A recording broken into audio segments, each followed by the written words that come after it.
स्वागत है study with are के गौतम यूट्यूब चैनल में। आज देखेंगे भारतीय संविधान के महत्वपूर्ण प्रश्न। तो शुरू करते हैं। पहला प्रश्न है, निम्न में से कौन सी एक रिट न्यायालय में कार्यवाही लंबित होने की दशा में लागू की जाती है? तो इसका आंसर है प्रतिषेध रिट। अगला प्रश्न है, भारतीय संविधान की प्रस्तावना में पंथ निरपेक्ष शब्द किस संविधान संशोधन द्वारा जोड़ा गया? 25वें संविधान संशोधन द्वारा, 42वें संविधान संशोधन द्वारा, 44वें संविधान संशोधन द्वारा या फिर 52वें संविधान संशोधन द्वारा? तो इसका आंसर है 42वां संविधान संशोधन द्वारा पंथ निरपेक्ष शब्द जोड़ा गया। अगला प्रश्न है, किस समिति में राज्यसभा का प्रतिनिधित्व नहीं होता है? तो इसका आंसर है आकलन समिति में। अगला प्रश्न है, पंचायतों एवं नगर पालिकाओं के स्थानीय प्रशासन को संवैधानिक दर्जा कब दिया गया? तो 1991 में या 1955 में या 2000 में या 1993 में? तो इसका आंसर है 1993 में। अगला प्रश्न है, लोकहित मुकदमे की संकल्पना का प्रारंभ हुआ था यूनाइटेड किंगडम में, ऑस्ट्रेलिया में या फिर यूनाइटेड स्टेट ऑफ अमेरिका में या कनाडा में? तो इसका आंसर है यूनाइटेड स्टेट ऑफ अमेरिका में। अगला प्रश्न है, भारतीय संघवाद को सहकारी संघवाद किसने कहा? जी ऑस्टिन ने, के.एम. मुंशी ने या सर आइवर जेनिंग्स ने या डी वसु ने? तो इसका आंसर है जी ऑस्टिन ने संघवाद को सहकारी संघवाद कहा। अगला प्रश्न है, प्रोटेम स्पीकर का कर्तव्य होता है, क्या कर्तव्य होता है प्रोटेम स्पीकर का? स्पीकर की अनुपस्थिति में सदन की कार्यवाही का संचालन करना, सदस्यों को शपथ दिलाना, स्थानापन्न रूप से स्पीकर का कार्य करना जब स्पीकर के चुनाव की संभावना ना हो, या फिर केवल सदस्यों के चयन प्रमाण पत्रों को चेक करना कि वह सही है या गलत? तो इसका आंसर है सदस्यों को शपथ दिलाना।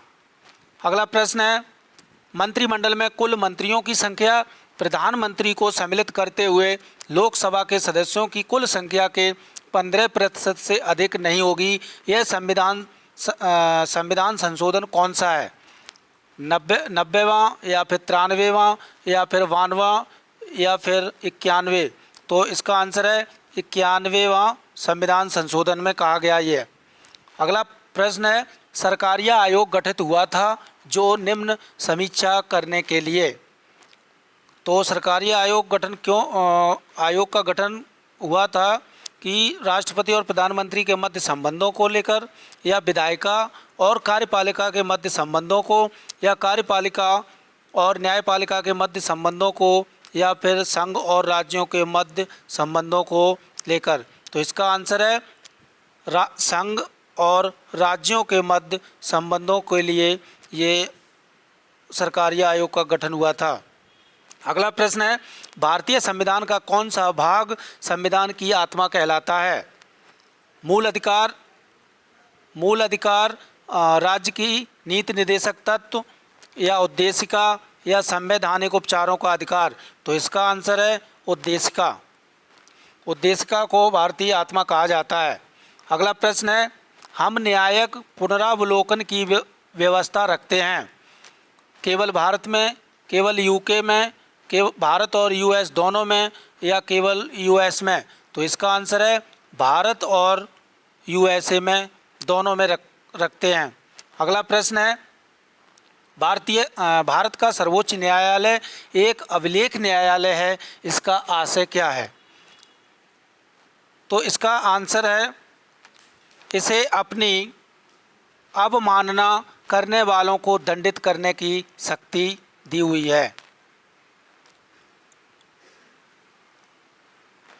अगला प्रश्न है, भारतीय संविधान के किस अनुच्छेद के अंतर्गत राष्ट्रपति को अधिकार है कि वह किसी भी बिल पर अपनी सहमति रोक दे?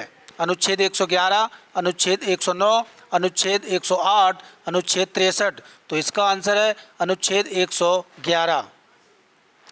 अगला प्रश्न है, दल बदल विरोध अधिनियम जिस तिथि को पारित हुआ था वह कौन सी थी?